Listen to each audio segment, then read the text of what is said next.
Hello, my name is Kai, and I am a bit of a rambler. I like to travel, learn, and tell stories.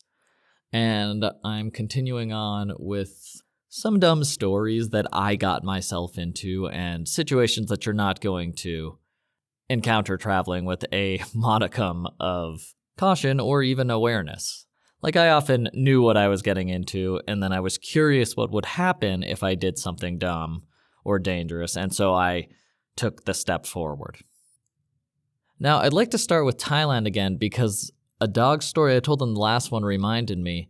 For some reason, rural dogs are aggressive in Thailand to varying degrees, and in the day and night, they're completely different. So during the day, even the rural dogs are usually not crazy, although that pit bull I talked about in that last episode was nuts during the day. But at night, they're pretty much all the rural dogs get pretty aggressive. I've traveled to Thailand maybe a dozen times, so I'm well acquainted with the fact that the dogs get aggressive at night out in the country, especially if you're alone. And when I'm walking around Thailand or backpacking, I'll usually carry around what I call a dog whacking stick, because dogs, if you're alone, will snap at you and bite at you if you let them in Thailand. So I'm pretty used to that. When I walk around, I'm wary of dogs. I'm always carrying my stick around with me in case I need to fence with a canine. But I rented this really cool cabin out in the middle of nowhere, like really far away from everything. It's between two towns, maybe at least a couple miles away from the closer one. And it's this tiny cabin down another dirt trail next to a river that you can swim in this little bamboo forest. It's super cool. But I jogged a lot in those days, and I didn't want to stop jogging, so I decided it'll probably be okay because I've been here like a week. The dogs see me during the day, and they probably won't, follow me or really bother me too much. And also the place I was in, because it wasn't near any towns or cities or anything, there was zero light pollution, and the sky was unfathomably beautiful. Just an infinite number of stars sprayed across the vast midnight dome. It was amazing to see every single night. And I love jogging at night. And in Thailand, I have to jog at night because I will melt or crisp or burn or die in a puddle of overbearing heat if I try to move during the day. But the night was so beautiful, and I decided to just give it a whirl. So I put on my running sneaks, which are my regular sneakers, and went out the door with a podcast I was listening to. And it was a good run for, I don't know, like 10 minutes. And then the stars were absurd. They're so crazy. Most people have never lived in a place without light pollution, which just means the ambient light of a city or town that radiates outward from the city or town. And you wouldn't even notice. You can be miles away from a big town, but that big town is still giving off enough light that you can't see a lot of the dimmer stars. So if you ever have the chance, drive out into the desert or drive out into the place where nothing is, like no big towns around for miles and miles. And it has to be pretty far. If you're like from Las Vegas, for instance, you have to drive a long ways away from that place to avoid the light pollution because it is overwhelming. But if you have never done it, no matter how far you have to drive, it is worth it. There are online maps, actually. You can go online and find dark skies maps and find out where the best place to drive is. And however far away, I promise you, it is worth it because the real night sky, unoccluded by too many lumens, is mouth gaping. It's awe-inspiring, amazing. Go see it. You'll know what I mean when you see it. When you've heard astronauts talk about how they're overwhelmed by the vastness of space or something like that, I didn't understand that until I saw the night sky for the first time. It really centered me as, oh, right, I really am a speck of dust. And this world is huge, and this universe is infinitely bigger, and this is why so many old civilizations believe that the stars are actually creatures, unfathomably limitless creatures moving around in the sky, because the night sky is amazing when there's no light pollution. It's the most beautiful thing I've ever seen. Highly recommended. And that's what I got to jog under every night I went out jogging. And I did go out jogging after this experience.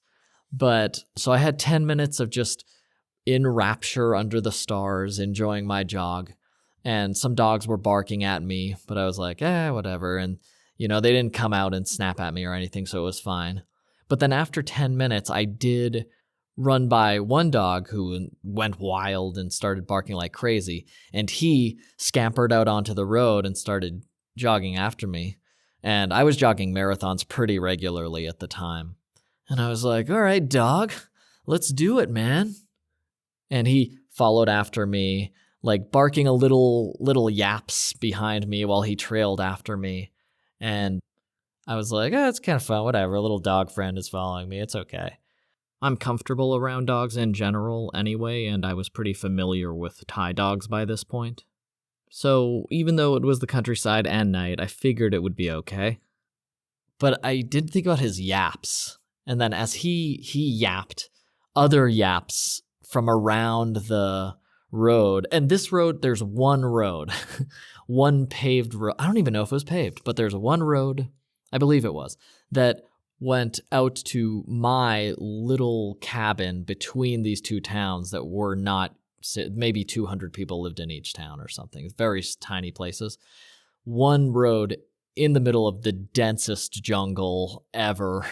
Just so you can't see anything around you. And the dogs began to slip up the ravines and through the trees and out onto the street. And every minute, it seemed like another one joined them. And it might have been another one a minute, because I ignored them for a while, even though I saw them out of my peripheral vision. I was like, well, it's fine. They still sound. They're kind of far behind me. But then I was like, that is a lot of yaps after another 10 minutes or so. And I took a quick glance over my shoulder, and as soon as I looked over my shoulder, they all started barking like crazy. While I wasn't looking, they were kind of trailing behind me, and they were yapping, so I knew there were a lot. But when I turned around, that's when they all started barking, and like barking aggressively as a gang.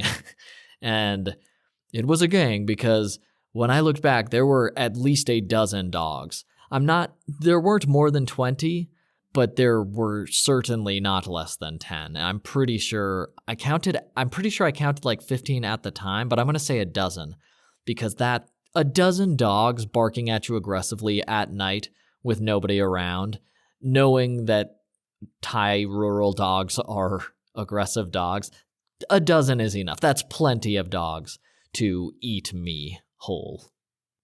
And so I just calmly turned my head back toward the front and kept jogging, as if the gang of dogs was normal, and that somewhat mollified the dogs, but they kept barking more aggressively than they had been before I saw them. But they were content to just chase after me and wear down my endurance until they could feast on my flesh and soul. But I was ready now. I was like, okay, well, this is real. And I kept my eyes open. Then I saw the perfect dog whacking stick, and I veered toward the left side of the road, and the whole pack of dogs grouped right behind me just followed me over to the left side of the road.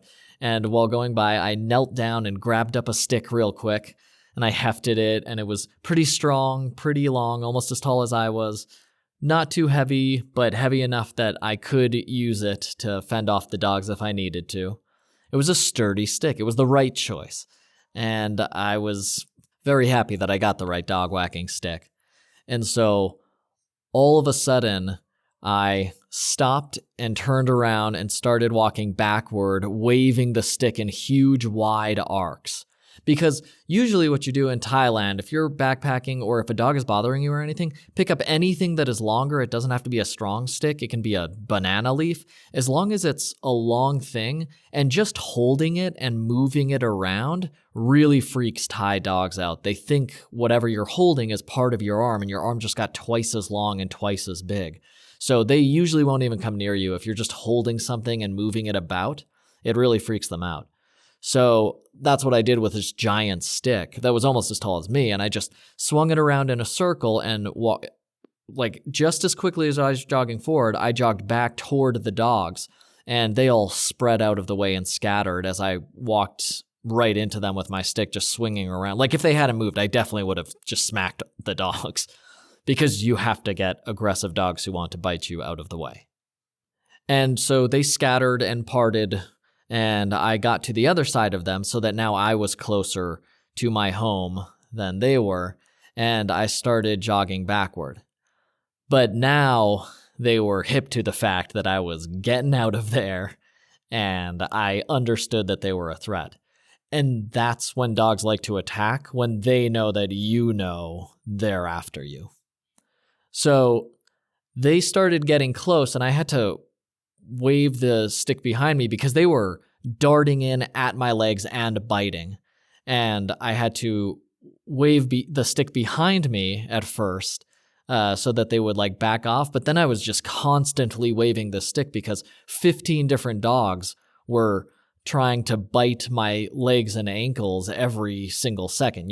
3 of them would dart in, 2 of them, 3 of them would come in, 1 would come in. It was just constant barrage. So instead, I just flipped around and started jogging backward. And that made it a lot easier because once they knew I was looking at them and they couldn't attack me unawares, only one of them came at a time, and only the braver ones started attacking me. And I didn't hit any of them that got close. I hit the ones that were straight up coming up to bite me. And I don't know how comfortable you are with animals, but you can tell when a dog's coming to bite you.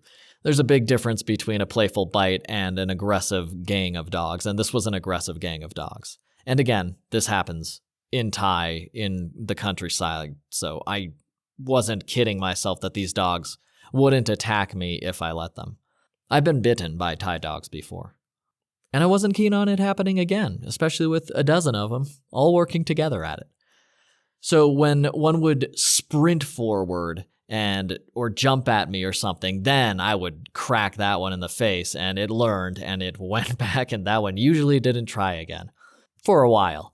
But it was a 20-minute jog backwards back to my house, and so I spent 20 minutes waving this stick behind me as I jogged backward, checking over my shoulder to make sure I was on the trail and everything, and occasionally having to fight off a dog with my dog whacking stick whenever one got too close or jumped at me.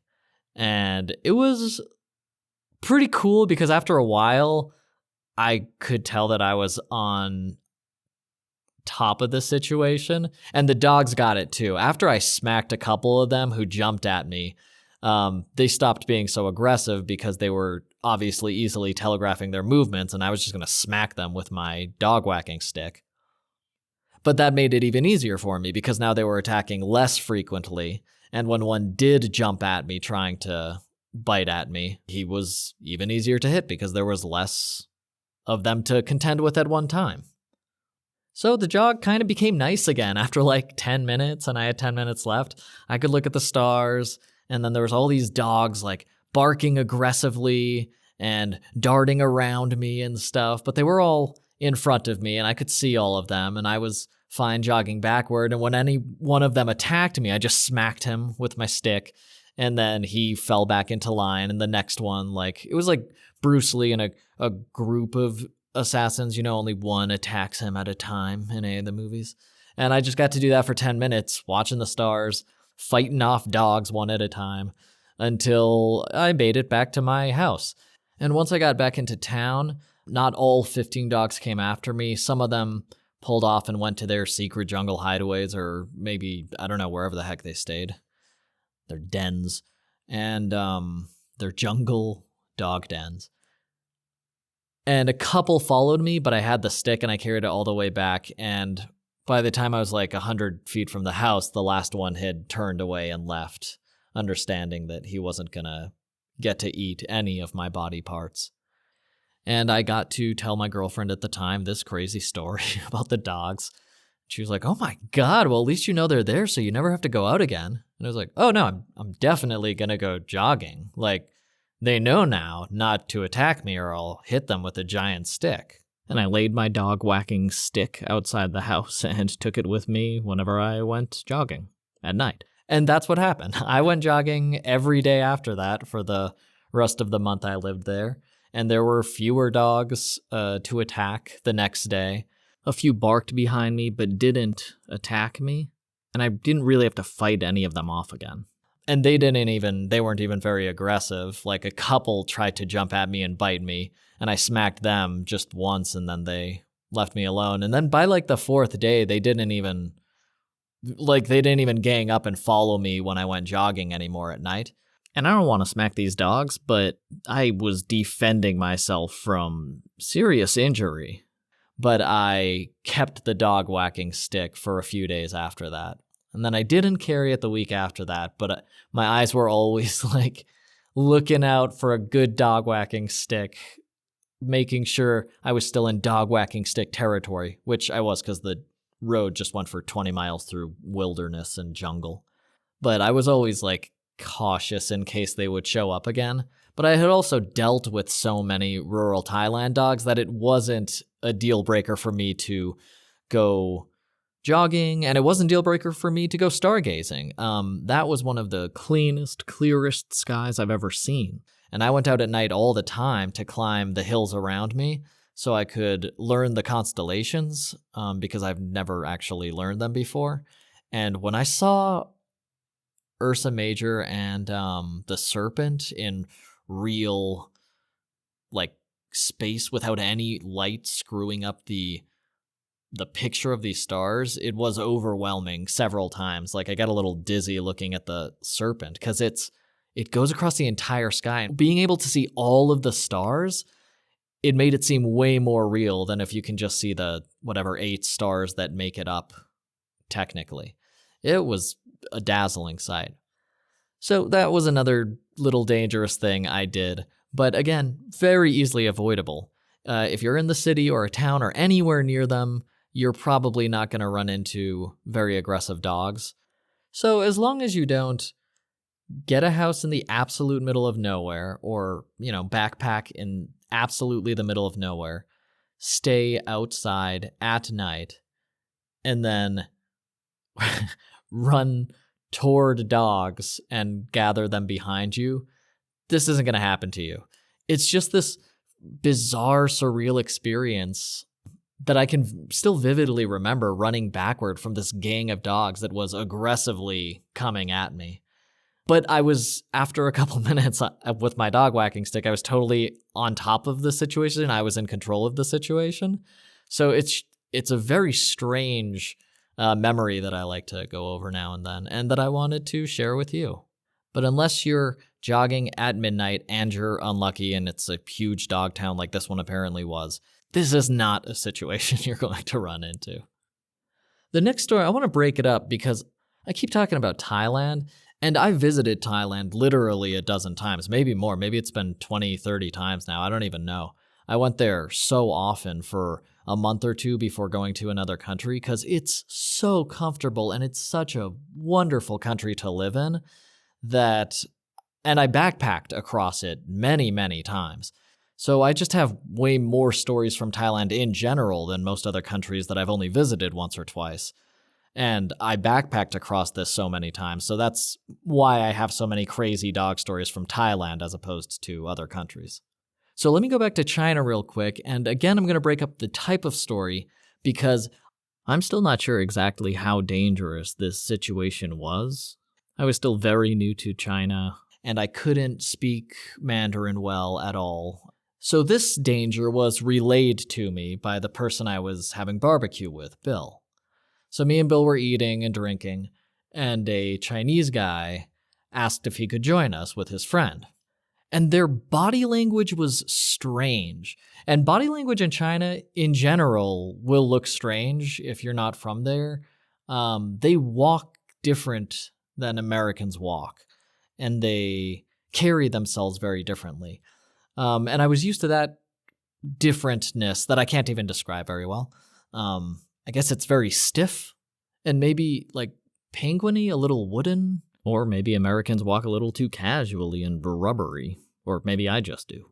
But I still wasn't very familiar with it yet because this was right in the beginning when I got to China. And these two guys who asked to join our table for barbecue didn't have that other posture and walk that I had come to at least recognize in Chinese people in general, sharing a similar gait. They were like puffy. They like puffed themselves up and they were very full of themselves kind of, which is a Western thing. But here there were a couple Chinese guys doing it who don't, that's not really a Chinese thing to puff yourself up and make yourself look important. And we let them sit with us and we talked for a little while.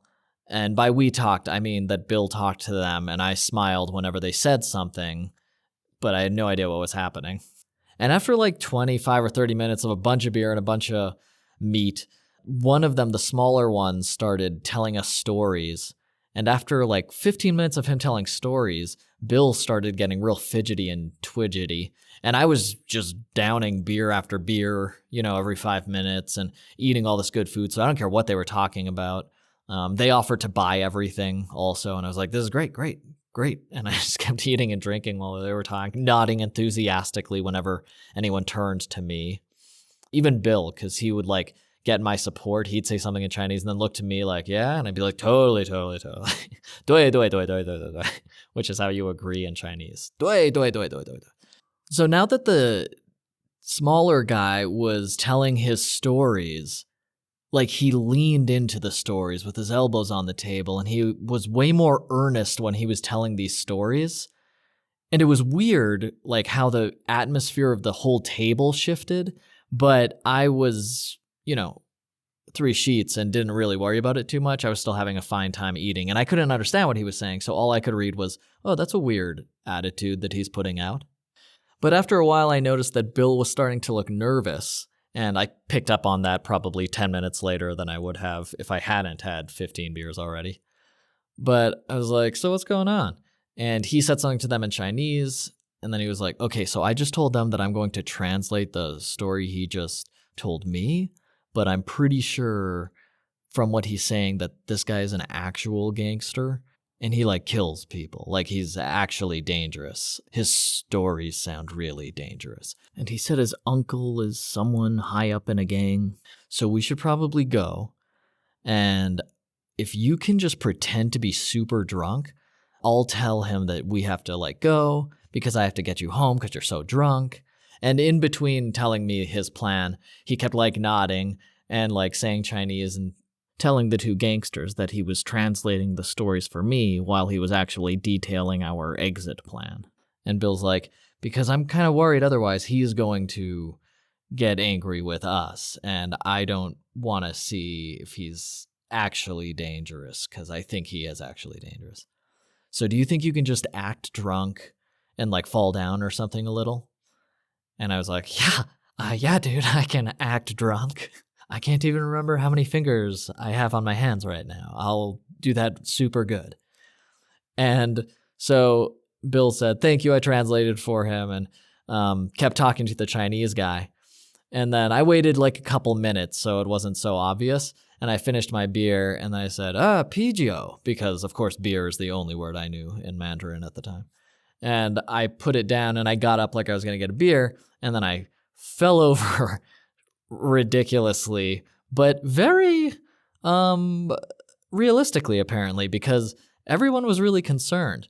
Bill looked pretty concerned before he realized what I was doing, and he was like, oh, right. And he told them, okay, I have to take him home. We're going to go home. And the two guys immediately, instead of this aggressive tone, this kind of like threatening emotional shroud that had fallen over the table while the small guy kept telling these stories to Bill, whatever the heck they were, I still don't know because my Mandarin was near zero at the time. And so we were able to get out of there pretty easily. We exchanged WeChat numbers, and the guys were like, we'll definitely get Xiao Kao next time. And Bill and I were like, yeah, definitely. Just like, never again. And we left. And when I fell down, though, making a fake fall, I cracked my elbow very loudly against the strangely metal chair. Like, they always have plastic chairs, and I managed to have to fall down and play out this scene the one time that we were sitting in metal chairs at a barbecue. And I had a huge, like, literally egg-sized lump swelling out of my arm, like, immediately. And it was crazy for like 2 or 3 weeks. So I must have cracked something or fractured something. I don't know. I could still move it around okay. And it went away after a while. But yeah, that little goose egg marked the first and only time I think I felt somewhat uncomfortable or threatened in a Xiao Kao barbecue situation. And I have gotten barbecue thousands of times in China, in completely rural villages. I've been joined by Chinese people a million times. I can't tell how many times someone has asked if they can join my table when I'm eating alone in the middle of nowhere, and they offer to buy me food or a drink, or just if they can just hang out and talk with me and we can eat together. That happens so much, and every single time it has been super comfortable and very warm-hearted, and always like, you don't want to talk to someone sometimes if you're deliberately eating alone, but it's never threatening. And like I said, I've eaten barbecue, it must be close to 1,000 times, if not over, in China with Chinese people, and it's always a good time. It's never something to worry about. This was this one freak occurrence that happened right after I got to Beijing, and yeah, it's just this weird mystery memory, because all I have to go on is Bill's assessment of these two weird guys who were telling him stories. So that's my secondhand dangerous story that I can't really explain, but it's in my mind. And I think they had tattoos. I think both of these Chinese guys had tattoos, and not a couple, like a lot. So that would convince me that they might be actual gangsters, because tattoos, although they're becoming very popular now, even 10 years ago were pretty rare in China, especially full arm tattoos or anything large like a sleeve. So I might have met a Chinese gangster, and I got out of it by nearly breaking my elbow in a flawless performance of a drunk person. Don't know how I pulled it off. Let's stay in China for a minute. My next story is about not drinking and driving, which I never have done in a car and will not do. I'm extremely cautious. I'm a cautious driver. I drive the speed limit. If it's 55, I go 55. I might go 50, but I don't go 60. There's way too many statistics out there about how every mile over the speed limit brings you way closer to a highly reduced reaction time. Like, that's what the speed limit is for. Your reaction time to events on the road. And over that limit, reaction time is drastically reduced. Up to that limit, it's reduced slightly. And then after that, it's drastically reduced. So I don't go over the speed limit ever. I was in a car accident as a teenager. Car T-boned us. Everybody was okay, but it was crazy. I don't know if that's why, but yeah, I'm a cautious driver. Disclaimer over. However, on a motor scooter in China, where cars drive on the sidewalks and motor scooters basically didn't have to follow any laws, I drank a lot. And they have drink cup holders in the scooter, like 2. So I would get like 2 beers, put them in there, crack one open, and drive around my town or sometimes the city. Usually not the city, because the city's so crazy.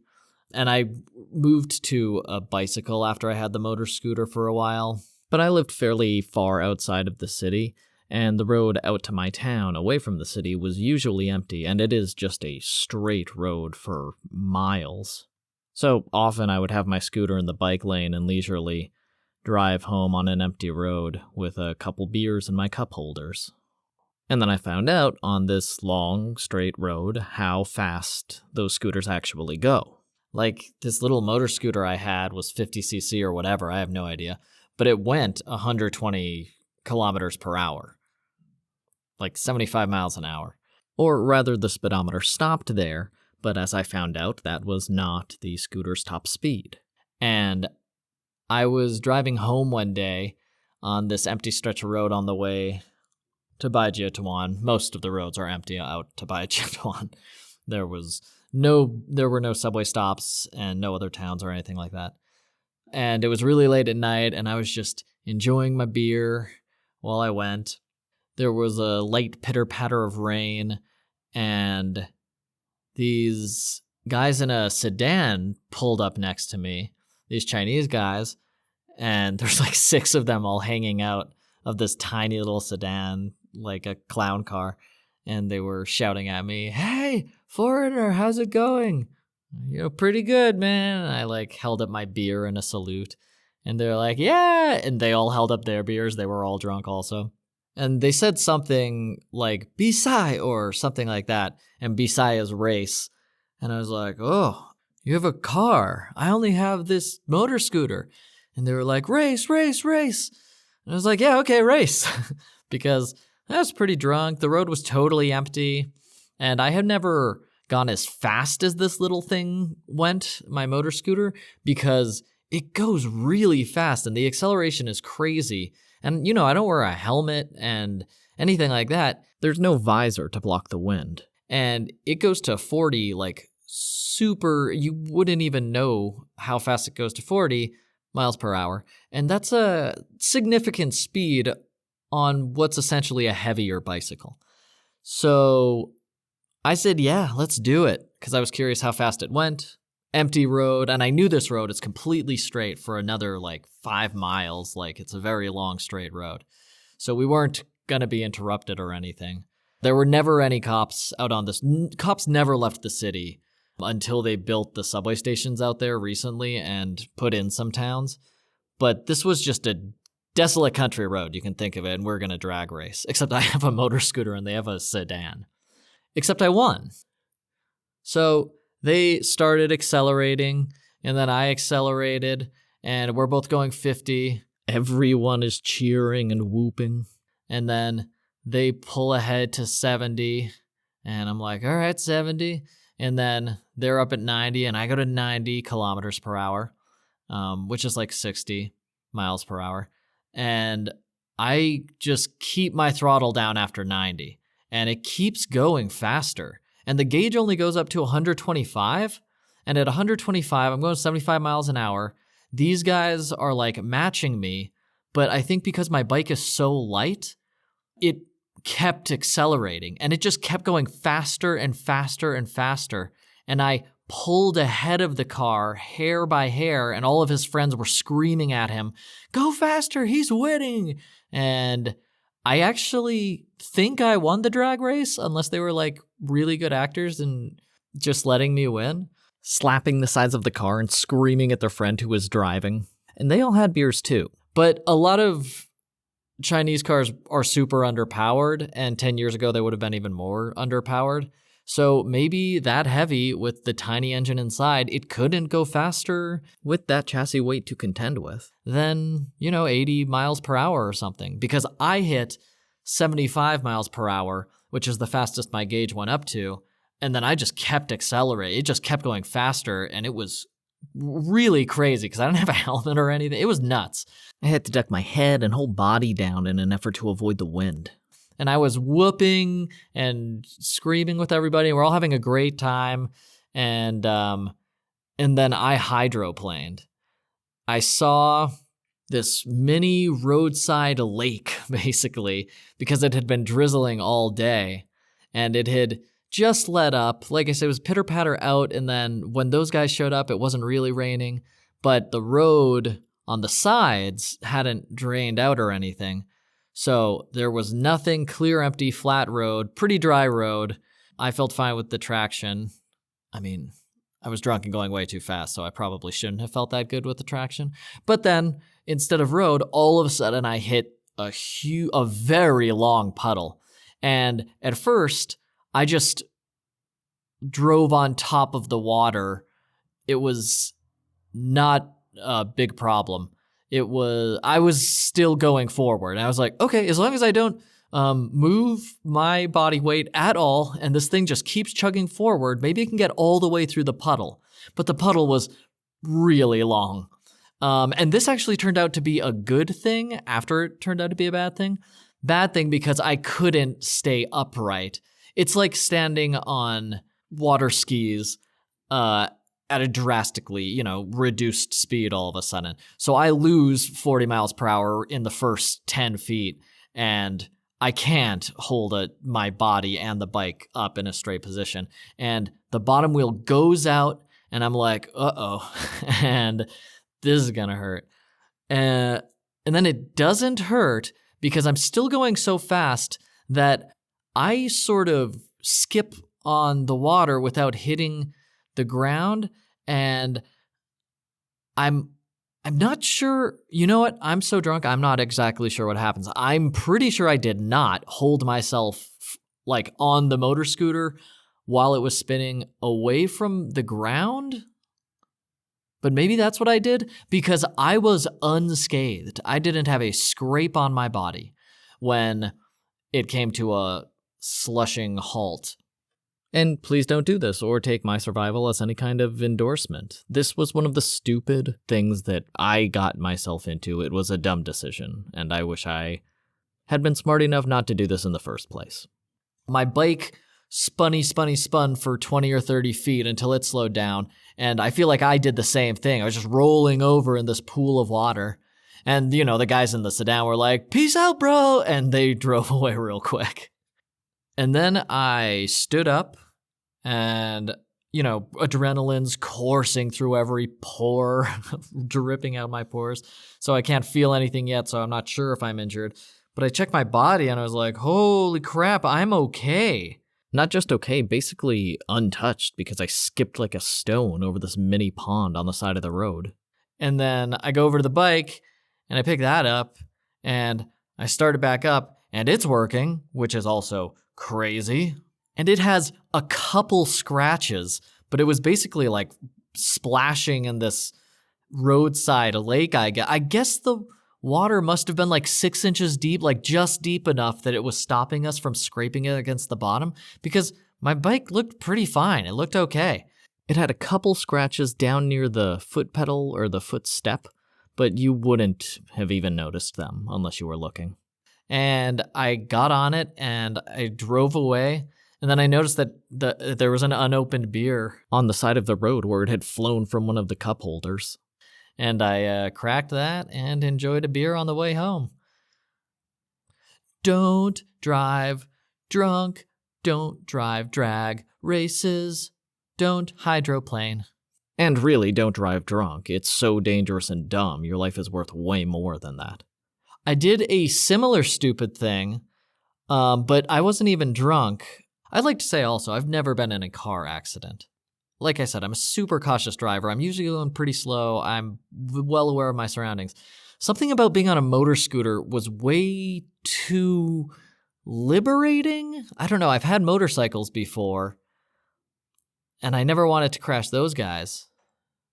But these little motor scooters are so light and such fast acceleration, so they feel so easy to drive that I was often in a sense of ease that I should not have been, I'll say. Because another time when it was raining, I was driving home again, and maybe that's it too. I was off work, no responsibilities, and I was like, just coast on home. But I had started listening to audiobooks, and so I was listening to, I believe, one of the Harry Potter books in a reread or re-listen, and there was this bump in the road that I didn't see until it was way too late because I was trying to figure out what McGonagall was doing or whatever. And I was probably not even paying attention to the road because I was listening so intently to the audiobook. And I hit that pothole and my scooter spun out like I was in Mario Kart. as I was falling, I noticed there was an 18-wheeler en route driving straight toward me. But luckily, he slammed on the brakes. I picked up the bike and kept going and got out of his way. And I was like, okay, you probably have to do something about maybe don't listen to audiobooks because you're not good at dividing your attention while you're on a scooter. Fine in a car, not great on a scooter. I may have had a beer after work. Could have contributed to my not paying attention. But the audiobooks had something to do with it because other times I was listening to an audiobook, I also fell over on the scooter. And I had, like I said, full motorcycles. Never laid them down once while I was driving, even in rain or poor conditions. On the way home, the first time I ever drove it. Never again for the rest of my life. I had a super cool electric bike that went 30 top speed, and I never got close to laying that down because I actually liked that bike. But during that time when I was picking up audiobooks, I kept noticing myself like, whoa, on the scooter, like, oh, get back straight, drive straight again. I kept noticing, I kept getting distracted, and I didn't really stop listening to them. But I don't listen to audiobooks when I'm driving at all anymore. I don't listen to them in the car or when I'm operating any vehicle. I like getting into the story a lot. And if I'm on a bike or a motorcycle, I like the air around me and the world around me. So I try to choose one or the other. I'll go jogging with audiobooks or something, but I don't like driving with them because then I can't get into the audiobook and I'm missing a whole bunch of the context and what the author meant. I can't pull any threads together. I'm just listening to someone say words. So yeah, I don't do audiobooks anymore too much. They're too distracting for me. My brain is too whimsically fluid, incoherent. But that spill in front of the semi and the hydroplaning really had me being a lot more careful on motor scooters from there on out. It needed 2 reminders. In fact, I was very careful. I should bring this up because this was very dangerous. And we'll go all wabi-sabi here because this was not something I got myself into. This was something I got myself out of inexplicably. Well, I mean, there was common sense baked in, but this was weird. I was driving home from work after school one day, after teaching in this satellite school that we had, and I was driving home like normal, and at an intersection, I was behind this large truck, and I couldn't see what was inside the truck. It was like, I don't know, dump truck sized, but the top was open, but there was no pile of gravel or anything like that, so it wasn't stacked over the top, and I couldn't see what inside, but I didn't notice because there was no reason for me to notice. And then the light turned green, and I'm following right behind this big truck, and none of us are moving fast since the light just turned green, and we're just turning through the intersection to get into the next lane. And I just get the strangest feeling. I look up at the truck, nothing's going on. I look around, nothing is strange, none of the cars are acting weird or anything. But I'm just getting a warding feeling from the world around me, and I just listened to it. I veered widely right, so I'm like wide enough to separate myself by almost a car width from the regular lane of traffic that was all turning left. Everyone else is following this truck, and I've pulled a whole car length to the right of this turning column of traffic. And right when I get to the 10 feet to the right of the truck, a huge, like, full-sized bag of concrete launches up vertically like it was, I don't know, like it was launched out of a cannon, or a very strong gorilla was in the back throwing bags of concrete around. And it flies into the air and slams down in front of the next car, who runs over it and bumps into it exactly where I would have been, like on the right side behind the right wheels of the big truck. That's right where I was going. And if I hadn't moved, that either would have hit me or my bike would have hit that bag and I would have flipped over the top. I don't know if it would have been, probably would have been worse if the concrete bag actually fell on me. But it was the exact spot. And somehow I psychicked out of getting crushed by a bag of concrete that a rogue gorilla threw out of that truck. There was also no potholes. We were all slowly accelerating from a dead standstill at the light, so nobody was driving particularly fast.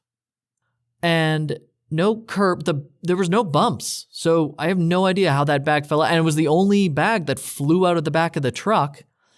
And again, it must have flown up pretty high because it wasn't piled over the top of the truck. It was the strangest situation. And I just thought about that for the 20 minutes I had left riding home, how I just avoided getting in a serious accident because I decided to listen to this weird body feeling I had and move very far away from the situation that was giving me that bad feeling. So let's close out I got myself into this with a story of how I got myself out of that. Just listening to the bad vibes I was feeling. You can talk to me at bitofarambler@gmail.com or on all the socials. Tell me your story if you ever had a weird feeling like that and then you avoided getting hit by a train that was sneaking up on you or something crazy. Or if there was a rogue gorilla. Thank you for listening. Talk to you soon.